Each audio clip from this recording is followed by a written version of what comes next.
大哥，快到家了，给我留点面子，松开行不行？走吧你就，哪儿那么多废话？哎呦！你又点我的麻筋儿！你个臭算命的，不是看不见吗？怎么戳那么准？还是那话，心里头敞亮着呢。我呸！什么事儿？你说什么事儿啊？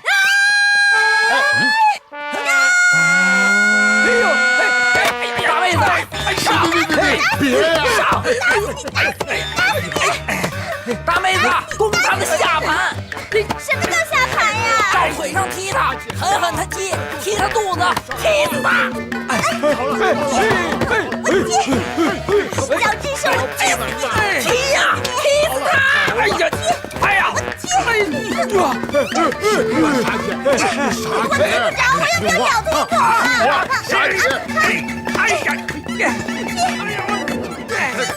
不许胡闹！哎呦，先生！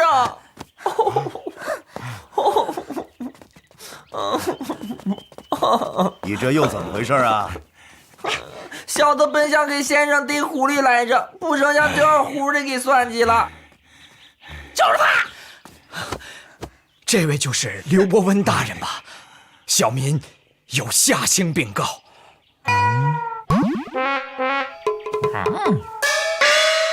旁人均已回避，此地只有你我。说吧，你怎么又进来了？先生，这厮诡计多端，我这么聪明都被他算计了，我不放心你。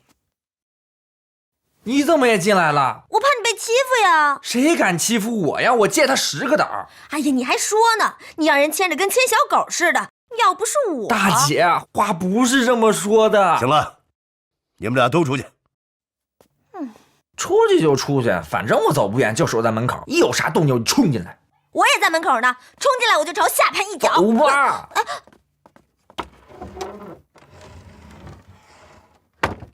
说吧。小民冤情似海，恳请大人为我做主啊！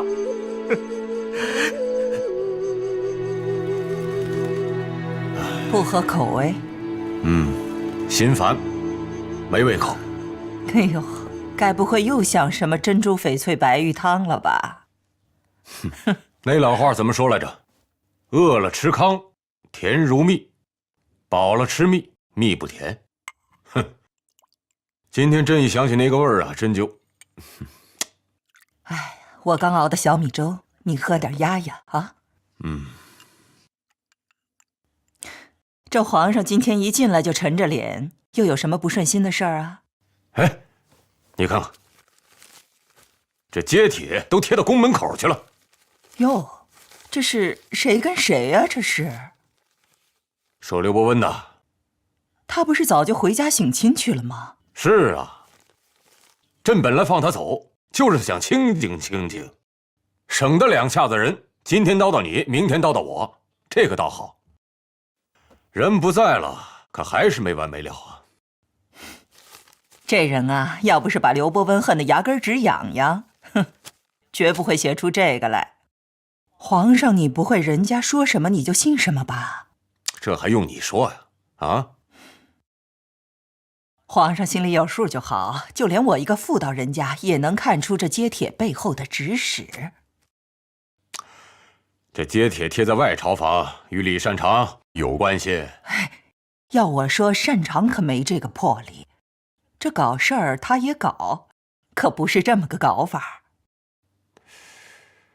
娘子看人眼光果然独到啊。喝点吧。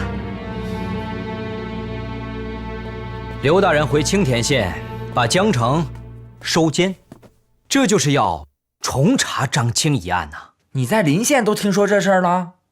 莫说是在临县，怕是在杭州、处州也早就议论开了。这案子起得蹊跷，结得更是蹊跷。早就有人把这故事编成了乱弹，在酒肆茶馆里唱着呢。这回我家先生一接手，这唱词啊就有结尾喽。但愿如此吧。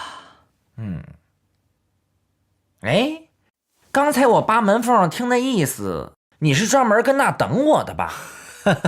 你也不看看我是干什么的？我能掐会算呢。得了吧你！不过你也真算是坏人里边冒尖的了。说实话，能算计我刘毅的人不多，可偏偏被你小子给算计了。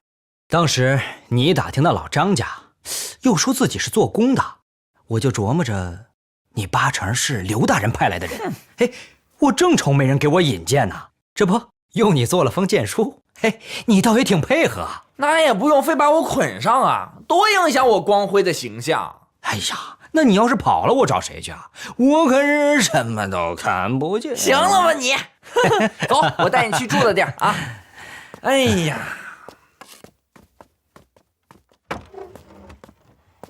进来吧。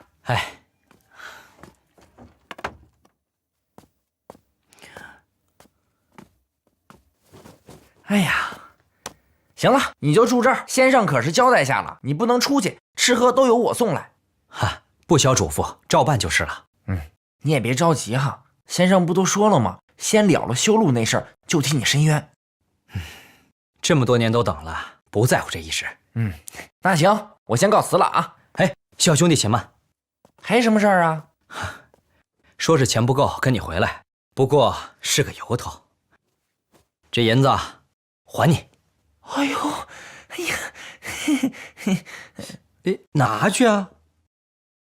先生清廉，我们跟着先生的人自然也都是不爱财的。再说了，不也都从你嘴里套出话来了吗？这给出去的银子再收回来，那多不好意思呀！真不要？要是让先生知道我手接的这银子，你手没接银子呀？哎呀，聪明，够朋友。哎，你是想吃鸡呀，还是想吃鸭呀？我都给你送来。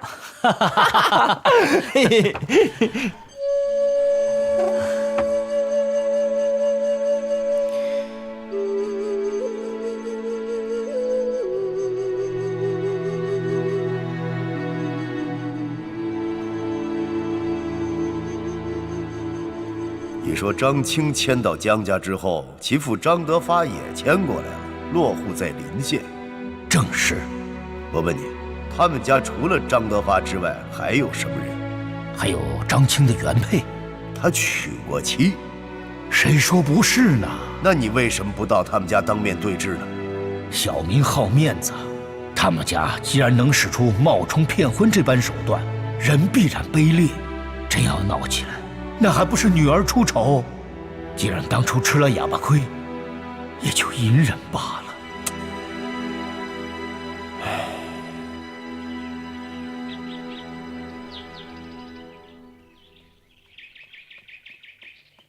哎，你怎么还在这儿呢？等你呢。哎呦，其实你人不错，心眼儿也挺好的。哎，可是咱俩不合适啊。为什么不合适呢？我看上你了就合适。那你怎么不去看上朱皇帝呢？还能进宫当个娘娘？他太老了。他老？你知道我多大岁数吗？你没胡子。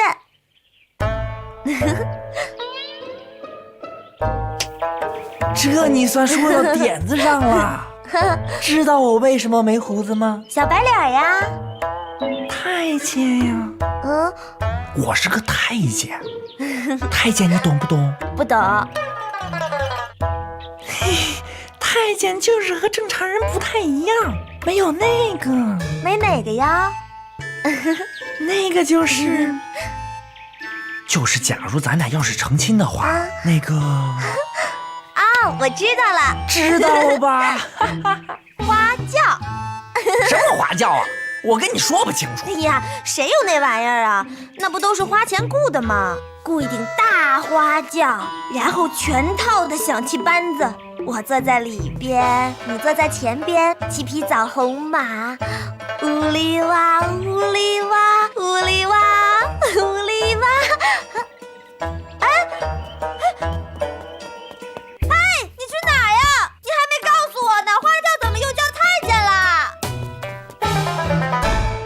刘大人，请。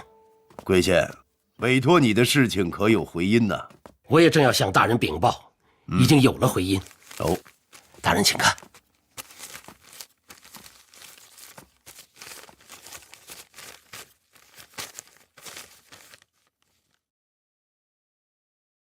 过世了。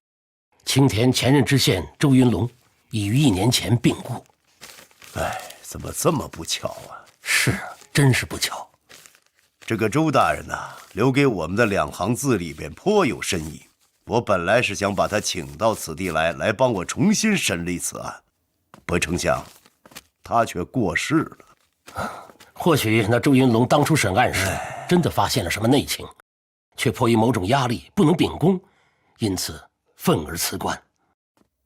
什么压力？这个下官不好猜测。是不好猜测呀，还是不好出口啊？大人，我替你说吧，无非是权钱2字。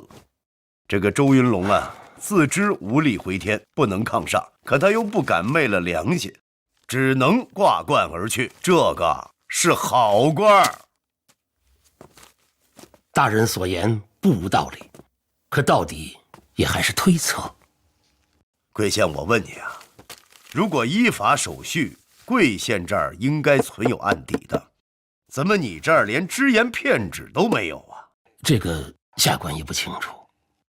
你看他写的啊，莫说离奇，焉有事不循道理者？只要用心，岂难知杀人是谁也？从口吻上看，他知道凶手是谁。岂难知就是不难知。我问你，你也认为杀人凶手就是江家燕吗？此事前因种种蹊跷，那老江城发觉被骗之后，顾全脸面，忍气吞声。女儿江家燕人所共知，是个劫掠的女子，也曾一剪刀下去，想要扎死那张青。可是那只能证明他有杀人的动机，却不能证明他有这个行凶的能力。再有这个张青，他如果是死在饮食上或是床帐间，这都不奇怪。蹊跷的是他那个死法，死在当街，一刀毙命，既无目证又无凶器。难道说这个江家燕自幼习武，受过艺人的传授？没听说呀。那这个杀人之法，一个弱女子，哈哈。大人认为凶手是个男人。大人，大人，外面已经准备好了。刘大人，请。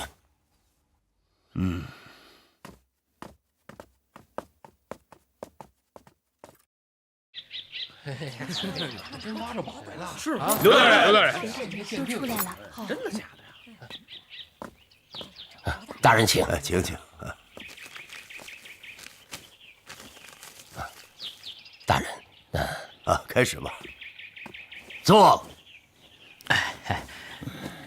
青田县郑堂章为盛世献宝一事，曾出告小谕本境，万民踊跃，近身争先，有赵、钱、孙、李等诸大户找宝挖宝的同时，兼唱公益，一振世风，修整我青田官道50余里。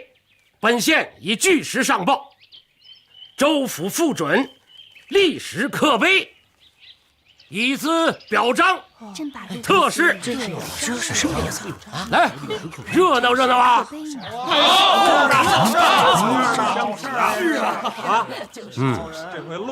启禀太爷，赵某有话。请讲。我等修路原本顺带，太爷却以公义许之，我等实在是担当不起呀。赵员外的意思，本官明白。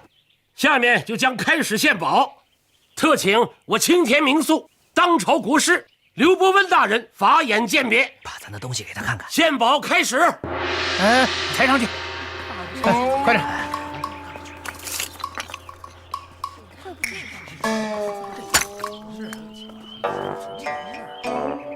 大人，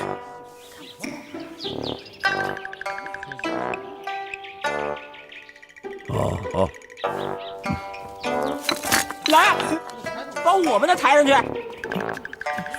这，那是。哎，让他开开眼。啊，行了，哎，来，把咱们宝贝往上抬。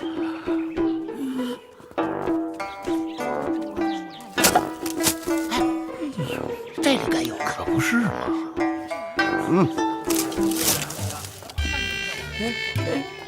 这不知道，刘大人。没有宝物啊，散了吧。哎，且慢。赵员外，请问这人又是谁呀？他呀，这是本官的跟班儿。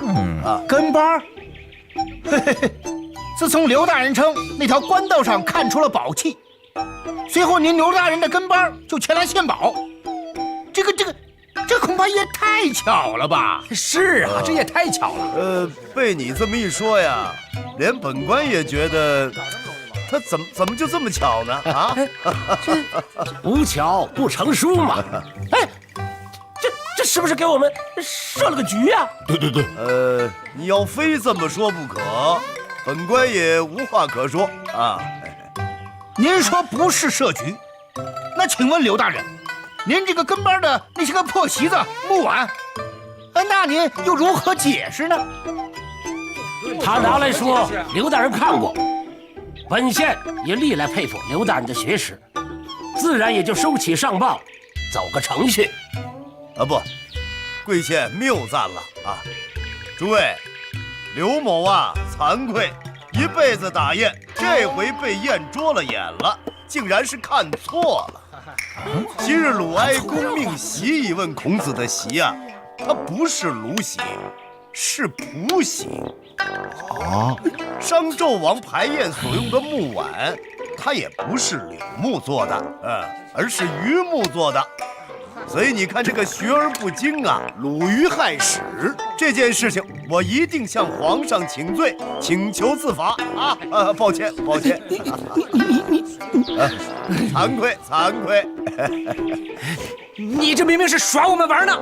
哎，话可不能这么说。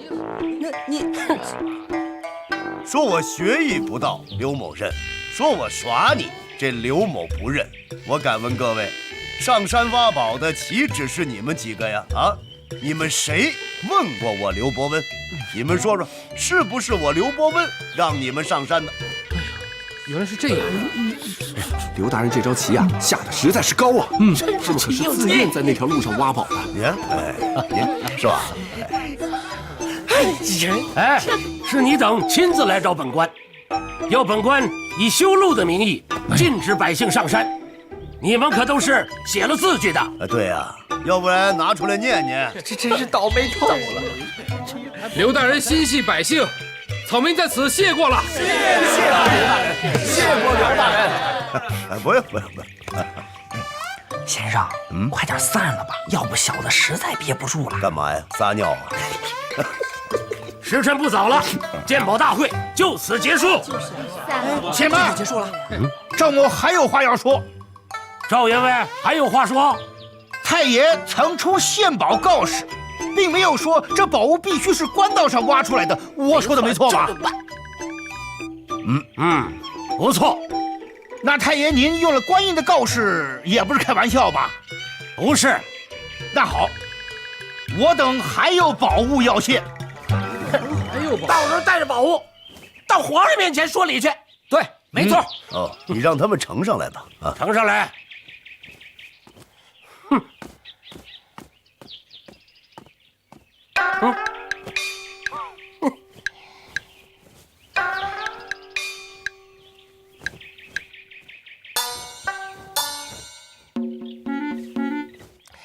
哎呀，瞧瞧啊，家传5代之至宝也。这是什么呀？古有西尊、象尊，我这件宝贝啊，那可是象尊中之马尊也。马尊啊，象尊多像牛羊，也有飞禽走兽、麒麟凤凰者，这马尊却是古来未闻。哎呀，你这不是就见着了吗？啊，物以稀为贵，所以至宝也。你看看这造型，这儿还有个孔呢，祝酒所用。你笑什么笑？我怎么说啊？这是古董，岂是你这种人能看懂的？切！传5代了啊，5代了。你记得用的时候啊，最好啊点上灯。点灯？那啥意思？点什么灯啊？你这个它不是马尊，你这是个有些年头的逆器啊，看得出来祖上保存的不错。啥？逆器？就是企业时用的马子。人家还拿这个喝酒呢。真丢人！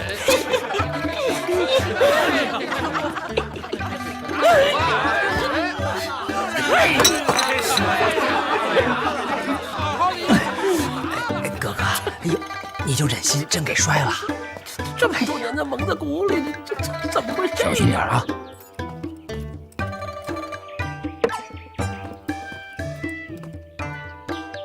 这个可是赵某日常饮酒常用之物啊，也让你小子开开眼界，长长见识。哼，刘大人，说说吧，这是何物啊？那博古录上又是怎么写的？博古录上不载此物，是没写，还是您刘大人不知道啊？此物不登大雅之堂。哎，这是商，可是古代的青铜商啊。王羲之的《兰亭序》，您知道吧？也曾读过。一商一咏，亦足以畅叙幽情，连书圣都这么写，怎么到你刘大人这儿就不登大雅了？哎呦，恕刘某孤陋寡闻啊，还望方家指点。您说您这个东西叫商，不是商，又是何物啊？哦，这要叫商的话，我问你，那上面这俩孔是干什么用的呢？啊，这怎么能叫商呢？这种商，刘某从未见过。哼哼，你没见过，它不等于没有，这不就摆在你面前了吗？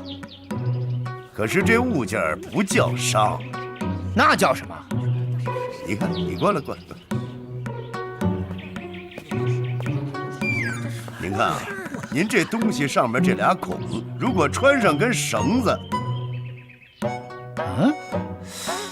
哎，挂在身上哪个部位最合适啊？你想想，穿上根绳儿，不对，像猪八戒了。真像。也不对，又像牛魔王了。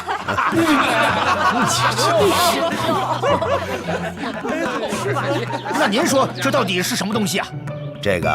这叫铜当，哎，是古时武人的护阴之器。啊！他喝酒用马子，你喝酒用铜打啊？怎么着，都一个味儿吧？你个老东西！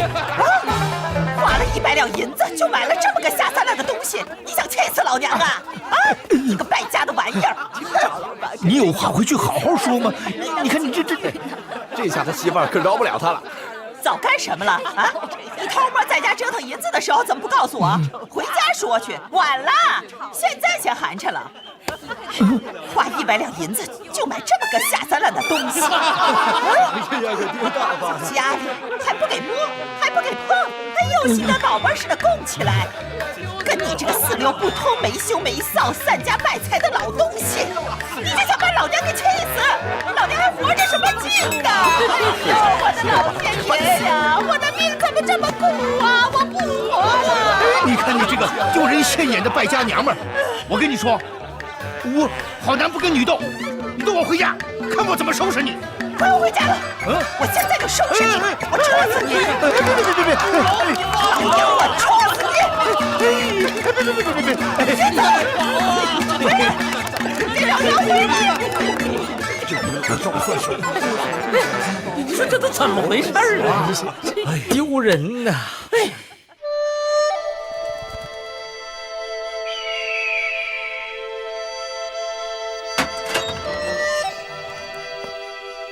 刘大人。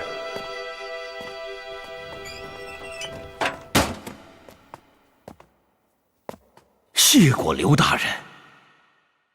你谢我什么呀？方才外面那么热闹，狱卒已告知小民端倪，说大人为本县做了件天大的好事，那官道从此畅通无阻，还不该谢大人吗？你这老头可真逗，自个儿一脑门的官司还没着落呢，还有闲心管什么官道？怎么没着落？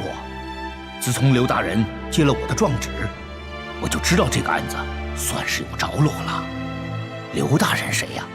那是有名的青天大老爷，神机妙算的刘神仙，是一人胜过100万军的刘伯温呐！好了好了，你也不用夸我，我也没你说的那么大能耐啊。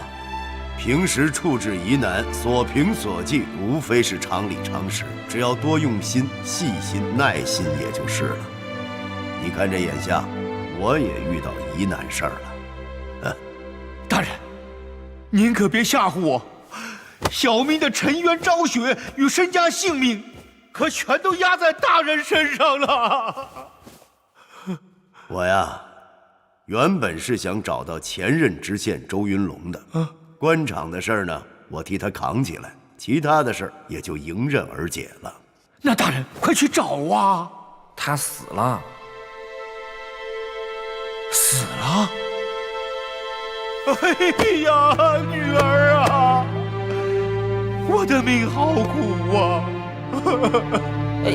女儿啊，爹无能没本事，活着是不能还你清白了。我到阎罗殿去告他！来人啊！来人啊！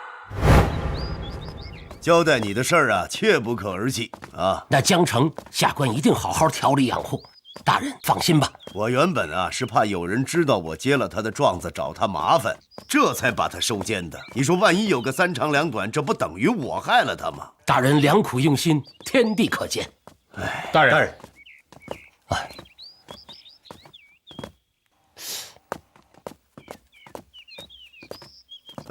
大人还有何吩咐？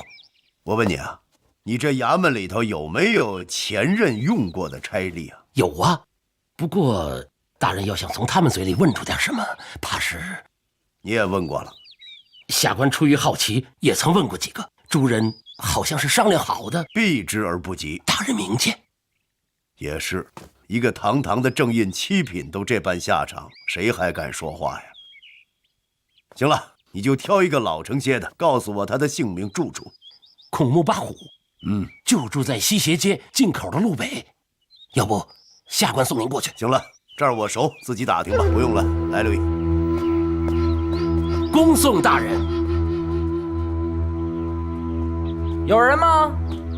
有人吗？家里有人吗？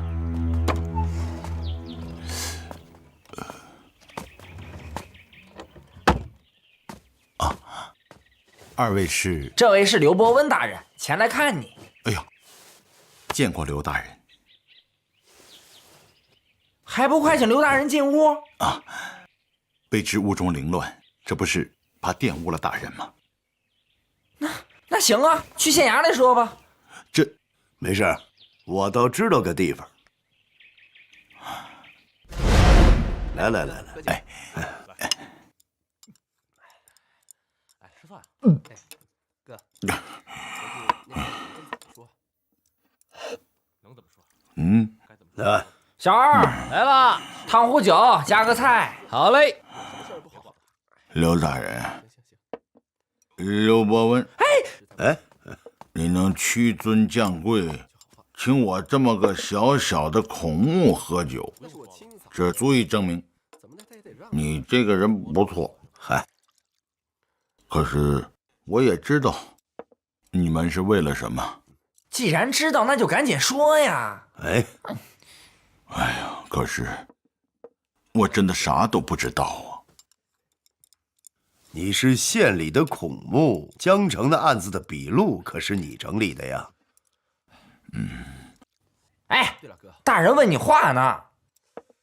前任的周太爷，那可是个大大的好人，是一个真正的读书人，让卑职佩服得很呐。咱别扯没用的，说正题儿。你看你，周太爷从一开始就知道这个案子非常棘手，怕坏了弟兄们的饭碗，根本就不让我们经手。哎，等会儿，这菜咱退了吧？一问摇头三不知，这不白吃白喝呢吗？住口！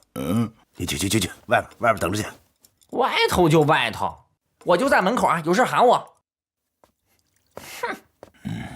那这么说，你真是什么都不知道啊？啊？哼，知道又能怎么样？周太爷的下场不就都摆在面前吗？刘大人，您来了。我说了，可是大人，您能老是待在这个小县里吗？等大人一走，我这个小鞋可就算是穿在脚上了。我这一辈子想脱，可都脱不掉了。还望大人能够理解卑职的苦衷。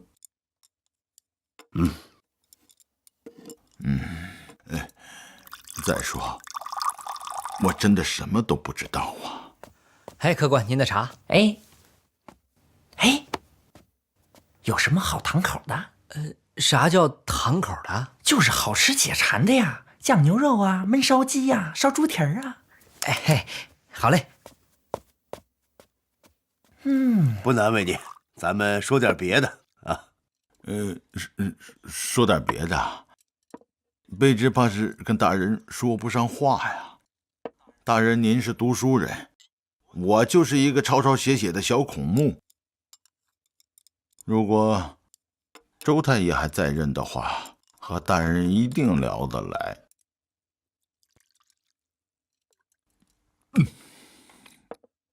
哎呀，好人呐！小二啊，哎，来，有何吩咐？加一份酸辣汤啊，给他解解酒。还有呢，给我门口那跟班弄些吃的。嗨，客官您费心了，他已经吃上了。哦，都吃上了啊。好，拿个汤匙过来。哎，好的。大人，您也像周太爷，说话都是文绉绉的。这何以见得呀？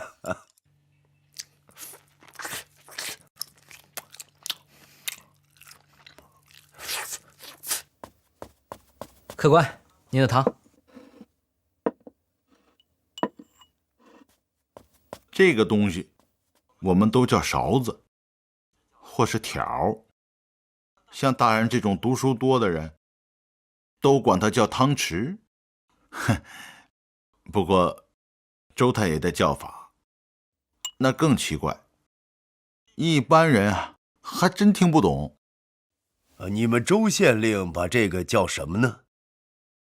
他说呀，古时人的叫法是璧，木头制的叫方。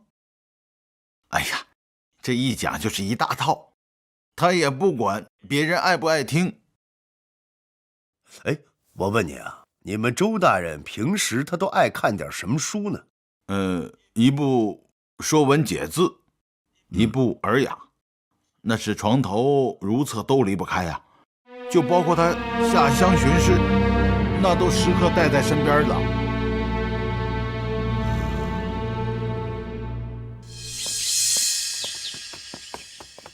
先生，咱这是去哪儿啊？县衙。又去？咱不是刚有事儿？刘大人，你们县太爷呢？太爷正在升堂，不用禀报了。哎，干嘛？这岂是你能拦得住的？这事儿不是我们管得了的。站好，站好。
嚯，小日子过得不错呀！小的嘴馋打牙祭，你有哪儿油醉花蛇跟人蹭的呀？哪能啊？小的花钱买的。你哪来钱呀？小的朋友遍天下，天涯若比邻，还能没几个提起钱吗？行，大胆，抗租不缴，板子伺候。你说欠收，本县问你，粮食收了几成？回太爷，也就2、3成吧。棉花呢？也是2、3成。那桑蚕又是多少？还是2、3成吧。哼，大胆刁民！这些算起来，就是7、8成了。为什么交不上？还敢申辩免租？都是因为天旱，欠了收成。哎呀！大人，打他10板子，打完以后加号，衙前示众，什么时候交齐了租子，什么时候放人。是。大人开恩，大人开恩呐！小民不是抗租，是真的交不起呀，大人。还敢强辩？你们也都看到了，谁要是想学他，也都如此办理。哼，动刑！慢着！哎呦，这是谁呀？你就是这么替朝廷催租的呀？大人，你就是这么爱民如子的呀？年年催缴，不如此这般处罚几个，那租子就甭想收齐。朝廷有令，灾年租税减免，难道你不知道吗？下官也有难处，减免折子递上去，上峰10有8、9不准，还经常遭到申斥，考评时还要追笔呀。连这么点担当都没有，一心只想着自己的仕途，你这父母官啊，不要也罢啊！大人，行了，自己写个制式奏章。你呀，你告老还乡吧你。这个，下官还未到退休年龄。怎么不到啊？按你计算年纪这方法，你算算，你爹你娘的寿数，还有你妻子儿女的年纪，再加上你的，这得多大岁数啊？老儿恋位啊，浪费朝廷俸禄，怎么着？还要本官参你不成？大人，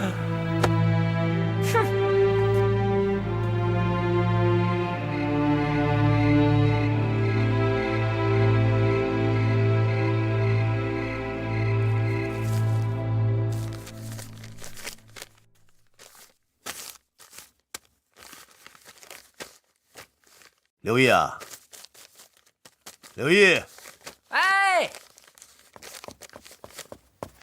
先生，你呀，把这封信交给戚叔公，让他找个可靠的人，连夜赶往处州，明天交给都御史衙门。记住了啊，都御史衙门，千万不要投错了，投到府尹衙门。知道了。还有啊，明天回来以后，叫上那个算命的，一起到书房来。好。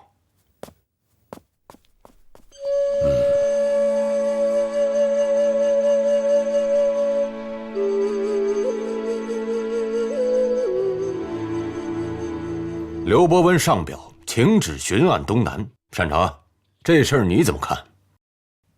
这个刘伯温回家探亲还不踏实。事关人命啊，其中又涉官员枉法，那一定要查，一查到底。我大明自开国以来，对贪墨官吏绝不姑息。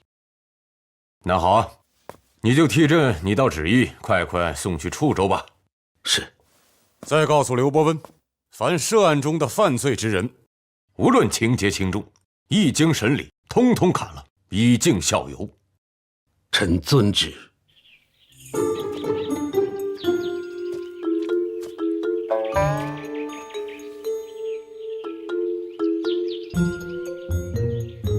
哥哥，待会儿可就看你的了。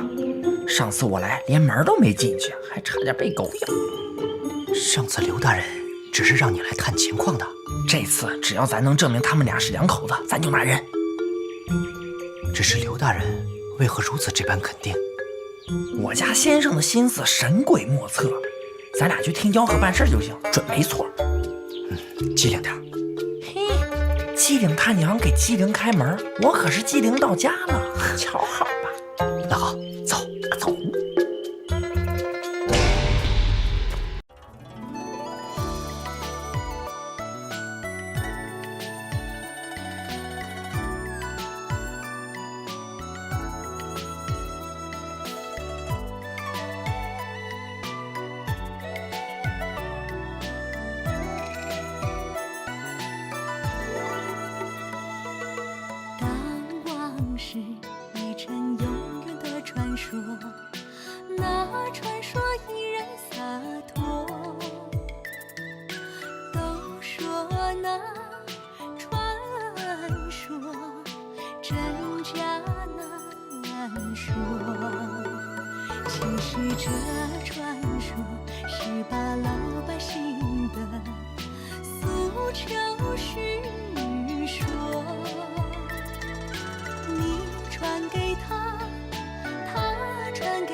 还给我。